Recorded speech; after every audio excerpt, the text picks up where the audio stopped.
मोदी सरकार के 12 साल पूरे हो चुके हैं। जो समर्थक हैं वो इस 12 साल को स्वर्णिम काल बताते हैं, लेकिन विपक्ष लगातार आरोप भी लगाता रहता है कई फैसलों पर जो मोदी सरकार ने लिए। इन 12 सालों में क्या कुछ बदला है, आम लोगों के जीवन में कितना बदलाव आया है और मोदी सरकार के वो बड़े फैसले क्या रहे हैं जो आज देश की तस्वीर बदल रहे हैं, इनको समझने के लिए आज हम पहुँचे हैं योगी सरकार में मंत्री योगेंद्र उपाध्याय जी के यहाँ। सर कैसे हैं? बढ़िया। बहुत बहुत स्वागत है आपका।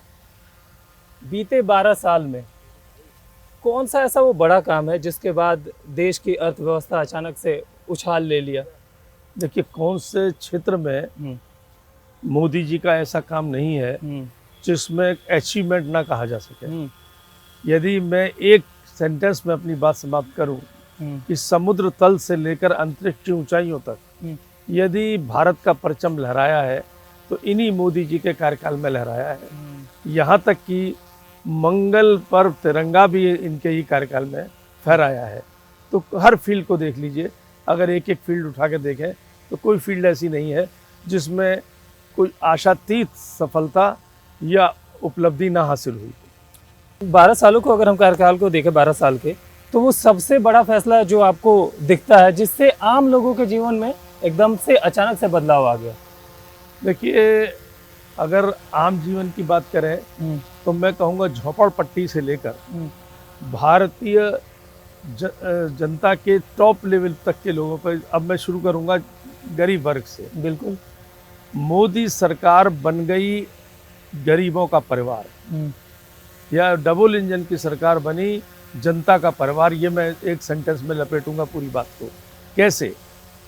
जब आज मोदी जी की सरकार, योगी जी की सरकार गरीब के किचन का खर्चा उठा रही है, चाहे वो राशन किट के रूप में उठा रही हो, चाहे उज्ज्वला गैस के रूप में उठा रही हो, या किसी अन्य रूप में किचन का खर्चा आज सरकार उठा रही है। यानी भाजपा सरकार बनी जनता का परिवार।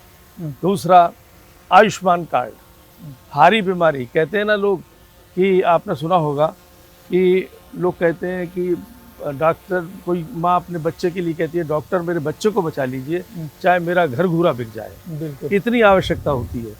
और धन के अभाव में अकाल काल कवलित होते हुए हमने लोगों को देखा है। बिल्कुल।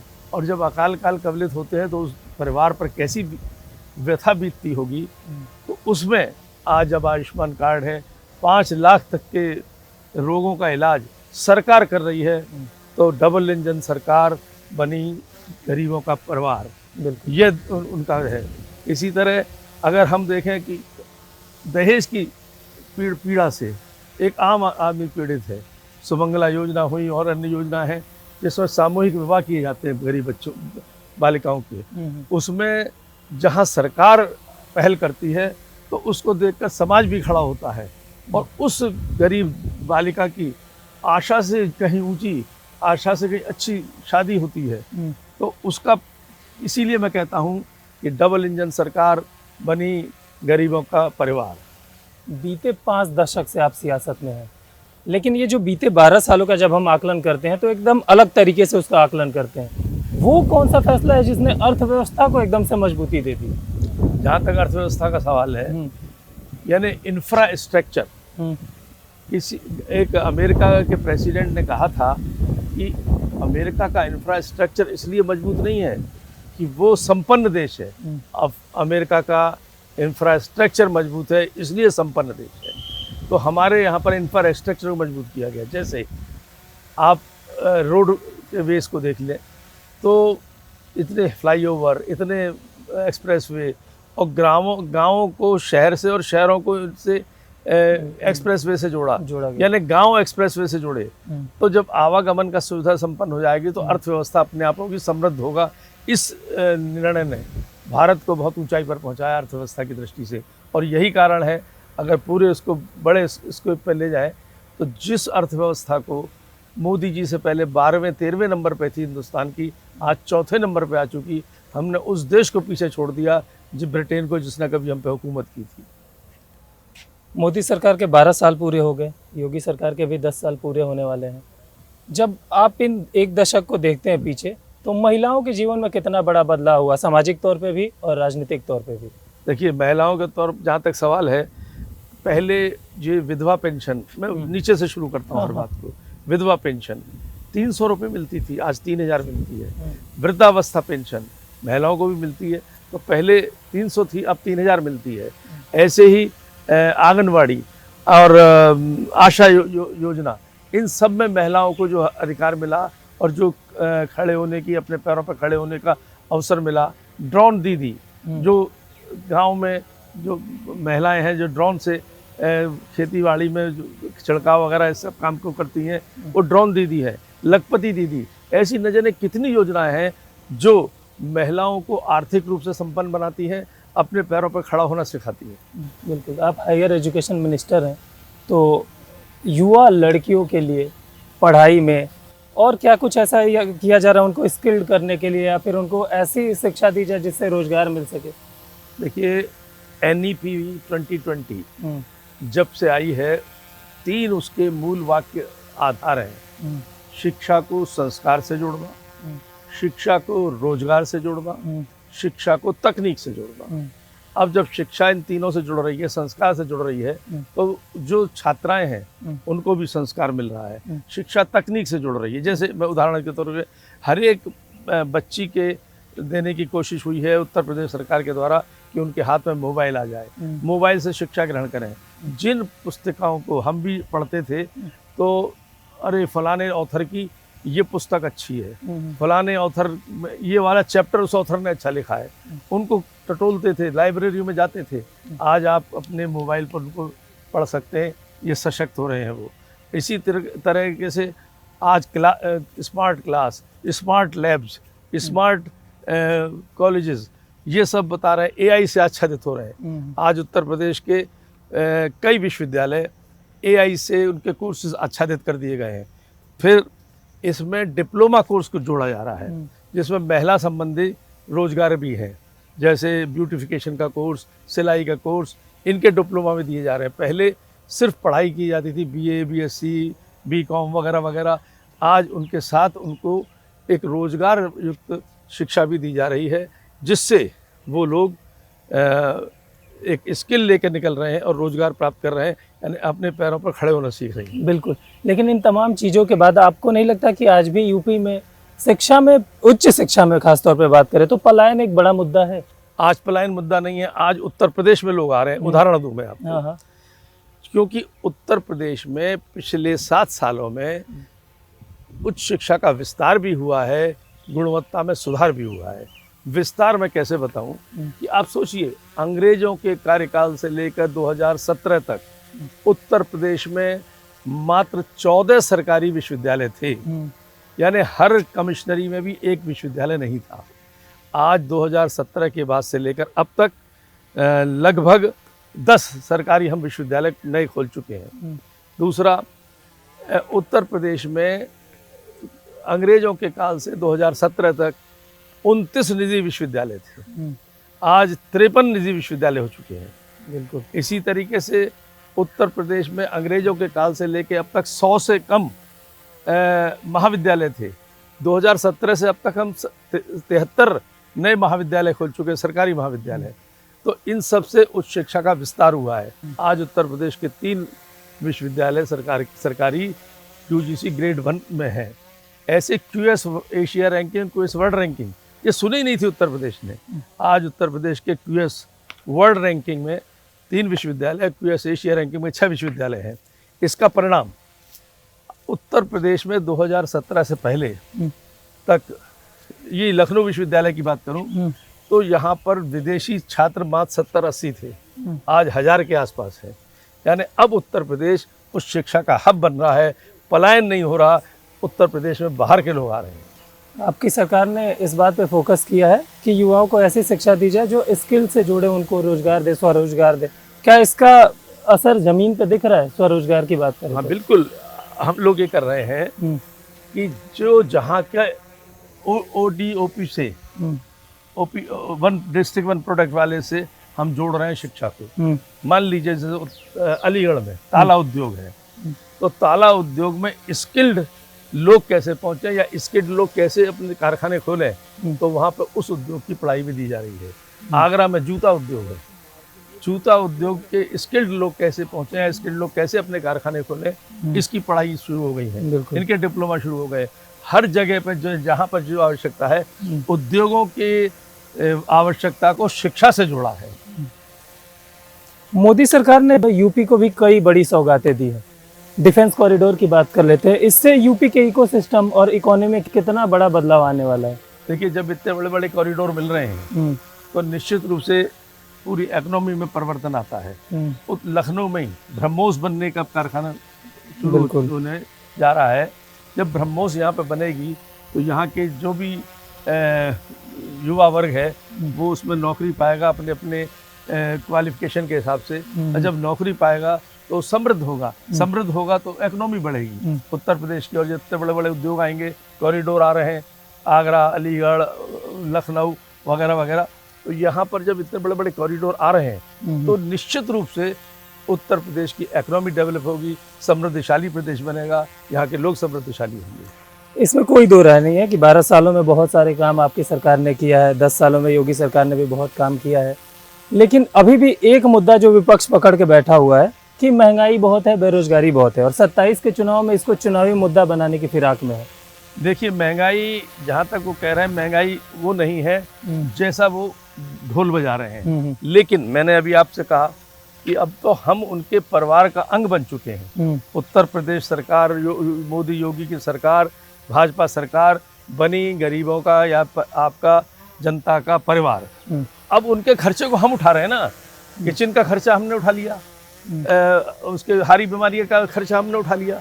तो महंगाई का असर अब जनता पे नहीं है। जनता तो अब महंगाई से पीड़ित नहीं है, उसको तो जो उसको आवश्यकता है सरकार उपलब्ध करा रही है। और बेरोजगारी को लेकर जो सवाल खड़े कर रहे हैं विपक्ष, बेरोजगारी कहाँ पर भाई, हम रोजगार के कितने अवसर दिए? मैं कहता हूँ इतनी सारी यूनिवर्सिटी हमने खोली, तो क्या उस यूनिवर्सिटी में वाइस चांसलर से लेकर 4th क्लास कर्मचारी तक नहीं भर्ती हुए?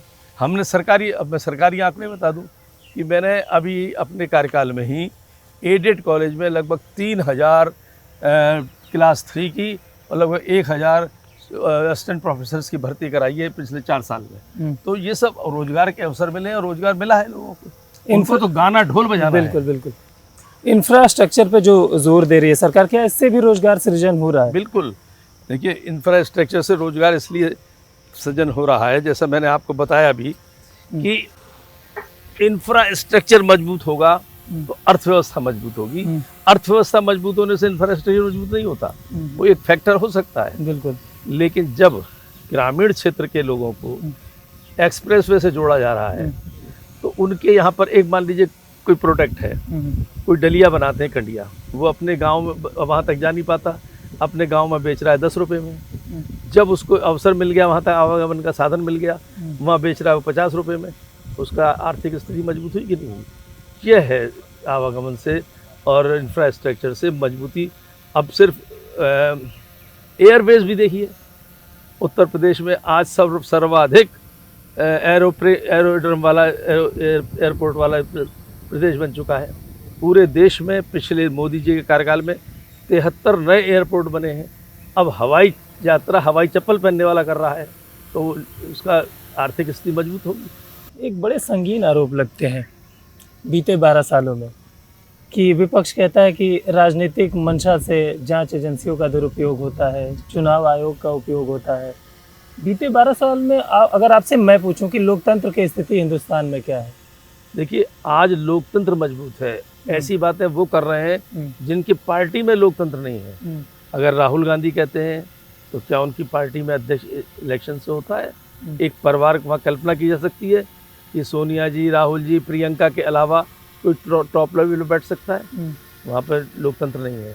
अगर हम उत्तर प्रदेश के विपक्ष के सबसे बड़े दल की सपा की बात करें तो क्या वहाँ पर मुलायम सिंह जी के परिवार का के अलावा टॉप लेवल पर कोई बैठ सकता है? वहाँ लोकतंत्र नहीं है।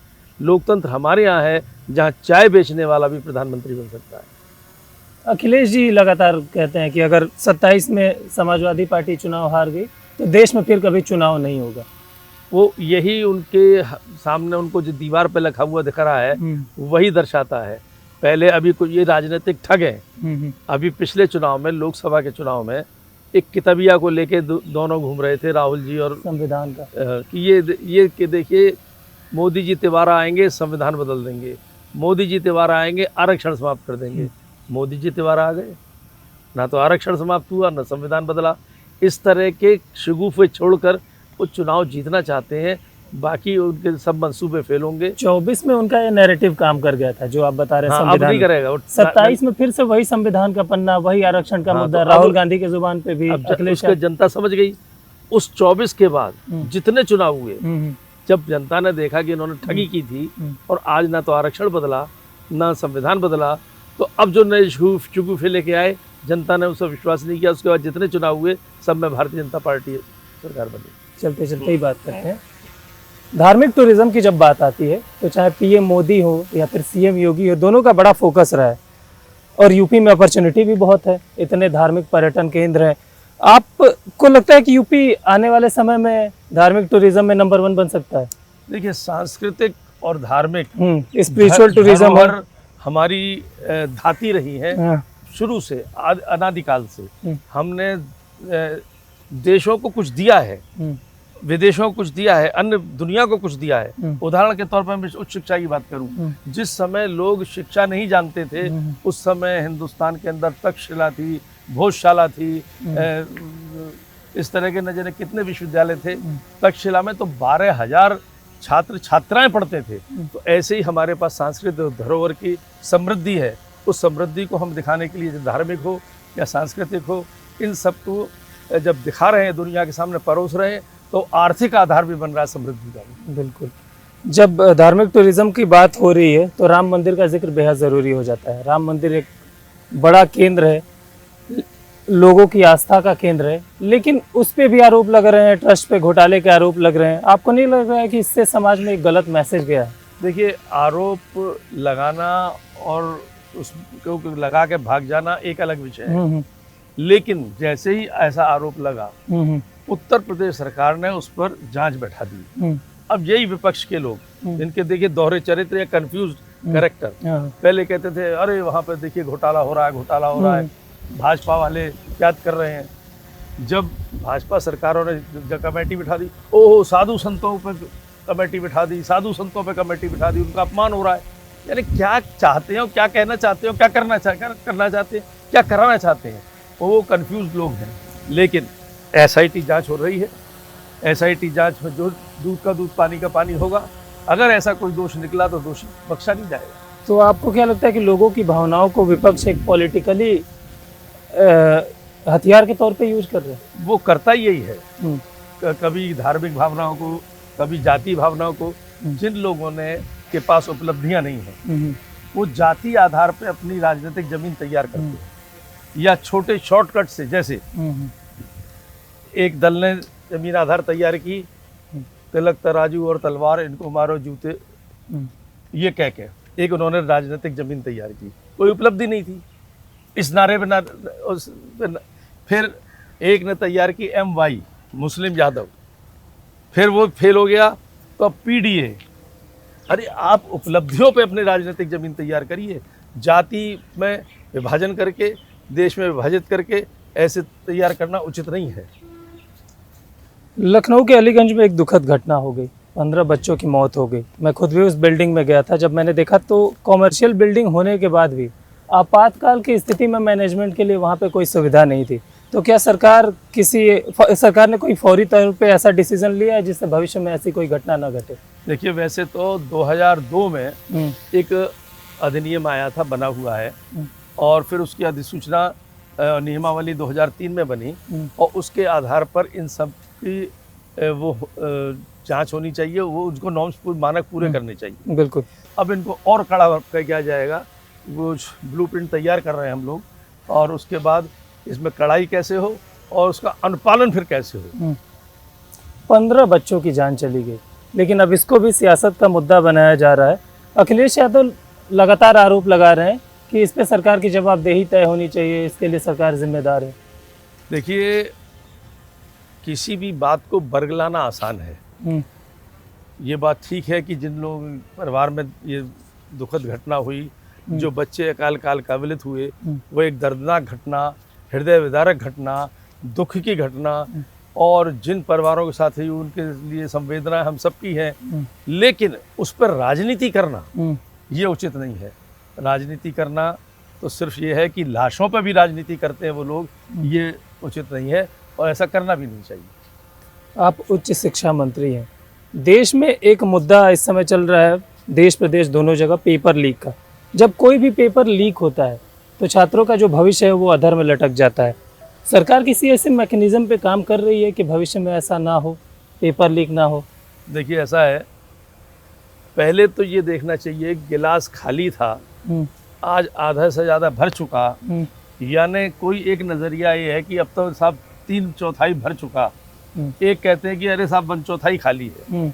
1/4 खाली है इसको कहने वाले नकारात्मक दृष्टिकोण है, 3/4 भरा हुआ कहने वाले कहते हैं पहले से बेहतर हो रहा है। एक श्रृंखला होती थी पहले तो पेपर लीक होने की, पेपर आउट होने की और उसका वितरण होने की, बिकने की एक श्रृंखला थी। आज वो नगण्य हो चुकी है, और जब नगण्य हो चुकी है लेकिन फिर भी ऐसा होता है तो पहले की सत्ता उन दुष्टों को, उन लोगों को जो संलग्न होते थे संरक्षित करती थी, आज की सत्ता दंडित करती है और अब उसको टेक्नोलॉजी से जोड़ा जा रहा है। मेरे समय में जब मैं बना पहली बार उच्च शिक्षा मंत्री, तो 1-2 महीने बाद एक आगरा से पेपर लीक हुआ। मैंने तुरंत मीटिंग बुलाई और मैंने कहा इसको टेक्नोलॉजी से जोड़िए, पूरे सिस्टम को टेक्नोलॉजी से जोड़िए, और टेक्नोलॉजी से जोड़ा, अब कोई पेपर लीक नहीं होता। आज AI से और जोड़ा जा रहा है जिससे कि पेपर लीक ना हो और नकल भी रुके। अच्छा, जो भी पेपर लीक हुआ उसमें कुछ छात्रों का नुकसान हुआ, इमोशनली डैमेज हुए, लेकिन एक उच्च शिक्षा मंत्री होते हुए अगर आपसे पूछा जाए कि उन छात्रों को क्या मैसेज देना चाहेंगे? नहीं, उन छात्रों से कहेंगे कि एक तो ऐसा व्यक्ति जो इसमें संलिप्त हो तुरंत कहीं ना कहीं व्यवस्था को सूचित करें, क्योंकि ये समाज के दुश्मन है, उनके दुश्मन है। सरकार नहीं चाहती पेपर लीक हो, व्यवस्था नहीं चाहती पेपर लीक हो, लेकिन कहीं ना कहीं एक ऐसा रैकेट, संगठित रैकेट है जो इसमें अपने आर्थिक स्वार्थ देखता है, वो करना चाहते होंगे। तो उनकी तुरंत सूचना जितनी जल्दी सरकार को मिलेगी या यथास्थान मिलेगी उतना ही अच्छा होगा। ठीक बात है। जब मैं पिछली बार आपका आगरा में इंटरव्यू कर रहा था ना, तो यूपी की सियासत में एक मुद्दा चल रहा था और वो मुद्दा आज भी चल रहा है। ब्राह्मण अचानक से सियासत का सेंटर बन गए। 27 में चुनाव है, समाजवादी पार्टी हो, बहुजन समाज पार्टी हो, कांग्रेस हो, सब अचानक से हितैषी बन गए हैं। आपको लगता है कि इसका असर होगा? अब यही मैं पूछना चाहता हूँ कि अचानक से हितैषी क्यों बने? पहले MY की बात करते जो लोग, PDA की, PDA एक हो जाओ रे, पिछड़ा, दलित और अल्पसंख्यक एक हो जाओ रे, बाकी को सब झटका देते थे। जब उन्हें समझने लगे कि इससे भी सत्ता नहीं हासिल होगी, ये इनके इन प्रकारेण समाज को विभाजित करके सत्ता कैसे प्राप्त कर लें, इस लक्ष्य को लेकर अब ब्राह्मणों पर डोरे डालने की कोशिश की जा रही है। लेकिन ब्राह्मण बेवकूफ़ नहीं है, ब्राह्मण समझदार है, वो जानता है कि राष्ट्रहित कहाँ पर है और राष्ट्रवाद कहाँ पर सुरक्षित है, इसलिए वो हमेशा उसके साथ रहेगा जो कहता है सबका साथ, सबका विकास, सबका विश्वास, सबका प्रयास। समाजवादी पार्टी के एक नेता थे मनोज पांडे जी, बीजेपी ज्वाइन किया उन्होंने और आप लोगों ने उनको कैबिनेट मंत्री का दर्जा दे दिया। क्या ये काउंटर अटैक है अखिलेश यादव को उस ब्राह्मण वाली राजनीति पे? नहीं, ऐसी बात नहीं है कि हमने उनके ऊपर अटैक करने के लिए मनोज पांडे को दर्जा दिया गया। मनोज पांडे एक पुराने भी मंत्री रहे, एक स्थान के सर्वमान्य वहाँ पे नेता हैं, तो प्रतिभा को सम्मानित करना चाहिए, इसलिए मनोज पांडे को मंत्री बनाया गया। अच्छा, वरना तो अगर उनका काउंटर करने के लिए तो हमारे में ऊपर से नीचे तक इतने नेता हैं और हम तो सबके साथ चलते हैं, वो कुछ लोगों के साथ चलते हैं, इसलिए काउंटर तो उन्हें देने की जरूरत नहीं है, क्योंकि हमारे पे तो सबका साथ सबका विकास एक सबसे बड़ा काउंटर है, हमारा कृतित्व काउंटर है। वो भी हार मानने को लेकिन तैयार है नहीं। 17 जून को उन्होंने एक बैठक की थी, ब्राह्मण सम्मेलन, और उस पर चर्चा की गई कि जो 5 अगस्त को जनेश्वर मिश्र जी की जयंती है उसको लखनऊ में हम लोग बड़े लेवल पे मनाएंगे, पोलराइज करेंगे ब्राह्मण वोटरों को, और जितने भी वहाँ पे थिंक टैंक बैठे हुए थे वो भी ब्राह्मण चेहरे ही थे, सपा के 5 ब्राह्मण बड़े चेहरे। वो भाटी का क्या करेंगे जो ब्राह्मणों को वैश्य की तुलना करता है? ये स्पष्ट कर दें पहले, ब्राह्मण पूछना चाहता है उस भाटी का क्या करने जा रहे हो आप? तो आपको लगता है कि जनेश्वर मिश्र की जयंती पे जो भी कार्यक्रम समाजवादी पार्टी। ज्ञानेश्वर मिश्र एक बड़े नेता थे, उनकी जयंती कर रहे हैं, अच्छी बात है, शिरकत लोग करें ये और अच्छी बात है, और पॉलिटिकली मोटिवेट लेकिन करना, उससे कोई ब्राह्मण कन्वर्ट हो जाएगा उनके लिए, ऐसा बिल्कुल हो नहीं सकता। मैं महसूस भी नहीं करता। पीएम मोदी के 12 साल, सीएम योगी के 9.5 साल पे हमने चर्चा की। साल 2027 में चुनाव है। इस 12 साल और 9.5 साल के एक्सपीरियंस को बटोर के आप बता सकते हैं कि 27 का चुनावी नतीजा मतलब किस तरीके का नतीजा रहेगा? दीवार पर लिखा दिख रहा है साहब कि योगी जी की सरकार दोबारा आएगी, योगी जी के नेतृत्व में और मोदी जी के नेतृत्व में चुनाव लड़ा जाएगा। राष्ट्रीय नेतृत्व मोदी जी का होगा, प्रदेश का नेतृत्व योगी जी का होगा।